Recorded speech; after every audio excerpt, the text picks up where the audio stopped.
Assalamualaikum warahmatullahi wabarakatuh. Perkenalkan, saya Listia Umayanti dengan NPM akhir 4106. Di sini saya akan membahas mengenai akuntansi pemerintah desa.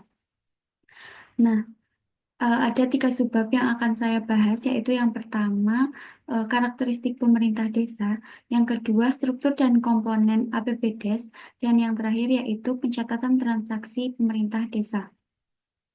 Nah, langsung saja masuk ke pembahasannya.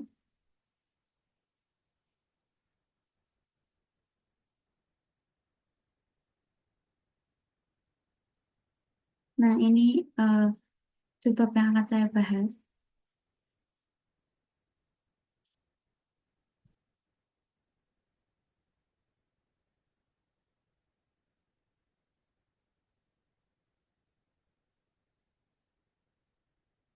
Nah, masuk ke sebab yang pertama yaitu karakteristik pemerintah desa.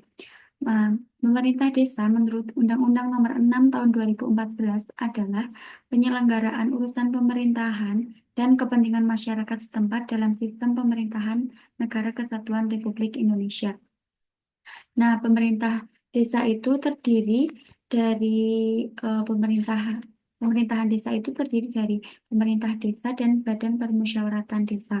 Nah, pemerintah desa itu menurut Undang-Undang Nomor 6 Tahun 2014 adalah kepala desa yang atau disebut dengan nama lain dan dibantu dengan perangkat desa sebagai unsur penyelenggara pemerintah desa.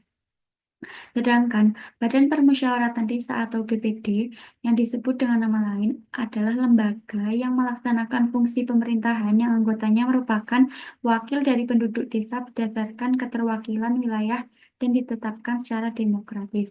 Jadi, Badan Permusyawaratan Desa atau BPD ini semacam parlemen dari desa. Yang karakteristik pemerintah desa menurut H. Wijaja itu ada 5, yaitu yang pertama, pemerintah desa ini terdiri atas kepala desa dan perangkat desa. Karakteristik yang kedua yaitu perangkat desa itu terdiri dari sekretaris desa dan perangkat desa lainnya. Perangkat desa lainnya itu semacam kaur, kadus, dan lain sebagainya. Dan yang ketiga itu kepala desa itu dipilih secara langsung oleh penduduk desa warga NKRI setempat dengan syarat dan tata cara yang telah ditetapkan dalam pedoman peraturan pemerintah. Karakteristik yang keempat yaitu calon kepala desa yang memperoleh suara terbanyak dalam pemilihan itu yang nantinya akan ditetapkan sebagai kepala desa. Nah, karakteristik yang terakhir yaitu eh, kepala desa masa jabatan kepala desa itu adalah 6 tahun dan dapat eh, dipilih kembali hanya untuk satu kali masa jabatan berikutnya. Atau dengan kata lain, kepala desa itu bisa menjabat 2 periode. Yang selanjutnya itu yaitu struktur dan komponen APBDes. Nah, eh, anggaran pendapatan dan belanja desa atau disingkat APBDes merupakan rencana keuangan tahunan pemerintah desa. Eh, Secara yuridis, APBDes merupakan produk hukum desa yang berupa aturan desa. Sedangkan secara substansi, APBDes merupakan produk perencanaan yang disusun berdasarkan Rencana Kerja Pemerintah Desa atau RKP Desa dan merupakan penjabaran dari Rencana Pembangunan Jangka Menengah Desa atau RPJMDS. Nah, peraturan tentang desa tentang APBDes ini harus ditetapkan paling lambat 31 Desember tahun anggaran sebelumnya. Nah, dari aspek struktur atau komponen APBDes ini terdiri dari eh, pendapatan belanja dan pembiayaan.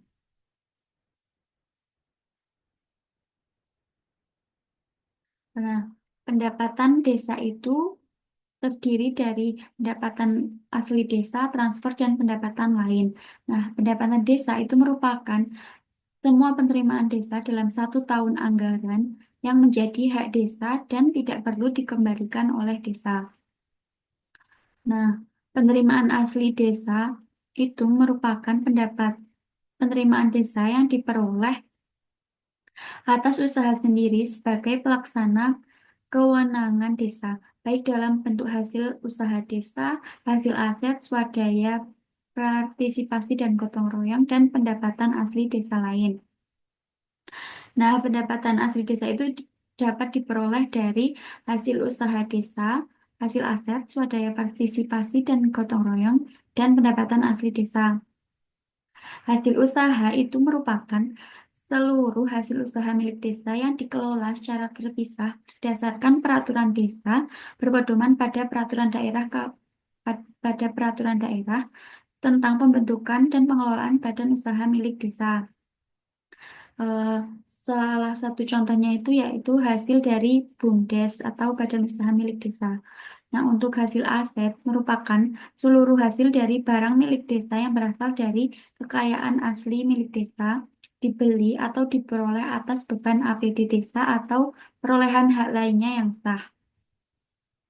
Nah, itu hasil aset itu contohnya seperti tanah kas desa, pasar hewan, tambah pelelangan ikan yang misalnya yang dikelola oleh desa, hasil pertanian, hutan milik desa, dan lain sebagainya. Yang selanjutnya itu swadaya dan partisipasi gotong royong. Itu merupakan penerimaan yang berasal dari sumbangan masyarakat desa. Penganggaran penerimaan swadaya ini har- harus dihitung secara cermat dan real dalam bentuk uang yang masuk ke rekening kas. Nah, selanjutnya itu pendapatan asli desa lain. Itu contohnya seperti dari hasil pungutan desa sesuai dengan kewenangan desa yang telah ditetapkan atau diatur dalam peraturan desa. Yang selanjutnya itu yaitu transfer dana desa itu dapat diperoleh dari dana desa. Dapat diperoleh pula dari bagian dari hasil pajak daerah dan retribusi daerah. Bisa diperoleh juga dari alokasi dana desa, lalu dari bantuan keuangan dari APBD provinsi, dan yang terakhir itu dapat diperoleh dari bantuan keuangan dari APBD kabupaten. Nah, selanjutnya itu pendapatan lain. Pendapatan lain ini adalah pendapatan desa yang terdiri atas penerimaan dari hasil kerjasama desa, penerimaan dari bantuan perusahaan yang berlokasi di desa, penerimaan dari hibah dan sumbangan dari pihak ketiga, koreksi kesalahan belanja tahun anggaran sebelumnya yang mengakibatkan penerimaan kas desa pada tahun anggaran berjalan. Terus ada bunga bank dan hadiah lomba yang diikuti oleh pemerintah desa. Nah, yang selanjutnya itu belanja desa. Belanja desa adalah semua pengeluaran yang merupakan kewajiban dari dalam kewajiban dalam periode 1 tahun anggaran yang tidak akan diterima kembali oleh desa. Nah, belanja desa ini terdiri dari beberapa bidang, yaitu yang pertama bidang pemerintahan desa, yang kedua bidang pelaksanaan dan pembangunan desa, yang ketiga bidang pembinaan kemasyarakatan desa, yang keempat bidang pemberdayaan masyarakat, dan yang terakhir itu bidang penanggulangan bencana keadaan darurat mendesak desa. Sementara belanja desa itu terdiri dari 3 jenis, yaitu yang pertama belanja pegawai, yang kedua belanja barang atau jasa, yang ketiga itu belanja modal dan belanja tak terduga. Nah, contoh dari belanja pegawai itu seperti pengeluaran untuk pembayaran penghasilan tetap dan tunjangan kepala desa dan perangkat desa. Untuk contoh yang belanja barang atau jasa itu seperti alat tulis kantor, pemeliharaan, sewa, insentif RT atau RW, dan lain sebagainya. Nah, untuk contoh yang belanja modal itu contohnya upah kerja untuk perolehan aset. Yang selanjutnya yaitu pembiayaan desa. Pembiayaan desa adalah semua penerimaan yang perlu dibayarkan atau pengeluaran yang akan diterima kembali, baik periode anggaran yang bersangkutan maupun pada tahun anggaran berikutnya. Nah, pembiayaan desa ini terdiri dari 2 komponen, yaitu penerimaan pembiayaan dan pengeluaran pembiayaan. Di sini yang termasuk eh, penerimaan pembiayaan itu ada tiga, yaitu silpa tahun sebelumnya, lalu ada pencairan dana cadangan, dan ada hasil penjualan kekayaan desa yang dipisahkan kecuali tanah dan bangunan. Sedangkan yang termasuk pengeluaran pembiayaan itu ada dua, yaitu yang pertama pembentukan dana cadangan, dan yang kedua itu ada penyertaan modal. Nah, masuk ke subbab yang terakhir yaitu pencatatan transaksi pemerintah desa. Pencatatan transaksi pemerintah desa itu juga dikenal sebagai akuntansi keuangan desa, yang merupakan proses pencatatan dan pelaporan transaksi keuangan desa yang termasuk pendapatan, belanja, dan pembiayaan tadi atau struktur dan komponen APBD tadi. Pencatatan ini dilakukan oleh bendahara desa atau kaur keuangan dan harus sesuai dengan peraturan perundang-undangan yang berlaku. Nah, tujuan dari pencatatan ini yaitu yang pertama itu mencatat dan melaporkan seluruh transaksi keuangan desa. Yang kedua itu membantu dalam pengelolaan keuangan desa yang efisien dan efektif. Yang ketiga itu memenuhi kewajiban pelaporan keuangan kepada pemerintah pusat dan masyarakat desa atau stakeholders. Dan yang terakhir itu menciptakan informasi yang akurat dan bermanfaat bagi pemangku kepentingan dalam pengambilan keputusan. Yang selanjutnya itu ada jenis laporan pertanggungjawaban tahunan. Nah, laporan pertanggungjawaban tahunan, pertanggungjawaban realisasi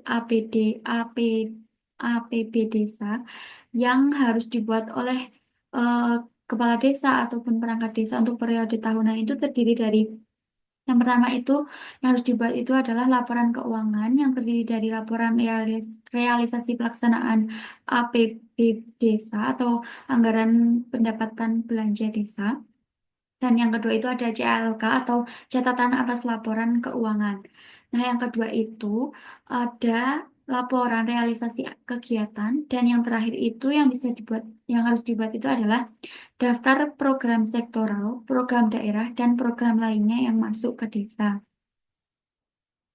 Nah, dokumen yang dibutuhkan untuk pencatatan transaksi desa itu, yang pertama itu ada buku kas umum yang untuk mencatat seluruh penerimaan dan pengeluaran kas desa. Yang kedua itu ada buku kas harian pembantu, yaitu membantu pencatatan kas harian yang lebih rinci. Yang ketiga itu ada buku bank untuk mencatat transaksi di rekening bank desa. Yang selanjutnya itu ada buku pajak, yaitu untuk mencatat transaksi pajak terutama PPh pasal 21 dan PPN. Yang selanjutnya itu ada buku inventaris desa untuk mencatat aset desa. Dan selanjutnya itu ada buku persediaan untuk mencatat persediaan barang di desa. Misalnya kalau di desa itu punya usaha. Nah, selanjutnya itu ada buku modal untuk mencatat investasi desa. Selanjutnya itu ada buku piutang dan hutang untuk mencatat piutang dan hutang desa. Nah, selanjutnya itu ada buku agenda untuk mencatat berbagai kegiatan dan dokumen penting desa. Dan yang terakhir itu ada buku ekspedisi untuk mencatat dokumen yang masuk dan keluar. Nah, untuk sistem pencatatannya itu ada dua, yaitu sistem pencatatan akuntansi kas dan sistem pencatatan akuntansi aktual. Nah, untuk pencatatan kas ini berdasarkan kas yang diterima atau dikeluarkan. Untuk eh, sedangkan untuk sistem akuntansi akrual itu merupakan pencatatan berdasarkan pendapatan dan belanja yang terjadi tanpa memperhatikan kapan kas diterima atau dikeluarkan. Nah, basis kas yang diterapkan oleh pemerintah desa itu adalah basis kas un- basis basis kas dengan sistem pencatatan yaitu single entry untuk mencatat pendapatan, belanja, dan pembiayaan yang akan dilaporkan dalam laporan realisasi anggaran. Nah, sementara itu ada juga pencatatan dengan menggunakan basis akrual yaitu untuk mencatat aset dan kewajiban yang akan dilaporkan dalam daftar aset dan daftar kewajiban. Yang terakhir yaitu pengguna laporan keuangan desa. Pengguna laporan keuangan desa ini. Ini pada dasarnya adalah semua stakeholders atau pemangku kepentingan desa yang mencakup yang pertama itu ada pemerintah yang lebih tinggi yaitu seperti pemerintah daerah atau pemerintah pusat. Pemerintah daerah itu yang biasanya itu yang paling dekat dengan desa itu adalah pemerintah kecamatan atau pemerintah kabupaten. Nah, yang kedua itu adalah pemerintah desa itu sendiri, yaitu pengguna internal, yaitu pemerintah desa itu sendiri untuk melihat atau membandingkan dengan tahun sebelumnya. Terus yang ketiga itu ada masyarakat desa setempat, termasuk Badan Permusyawaratan Desa atau BPD tadi. Agar bisa dipertanggungjawabkan lah masyarakat itu agar bisa melihat eh, transparansi dari keuangan desa. Dan yang terakhir itu adalah Badan Pemeriksa Keuangan atau BPK yang eh, intinya semua keuangan yang dia direalisasikan itu harus dipertanggungjawabkan dan akan diaudit. Seperti itu. Nah, sudah selesai.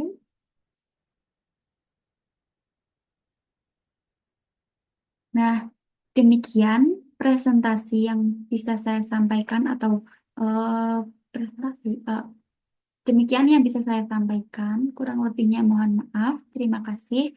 Wassalamualaikum warahmatullahi wabarakatuh.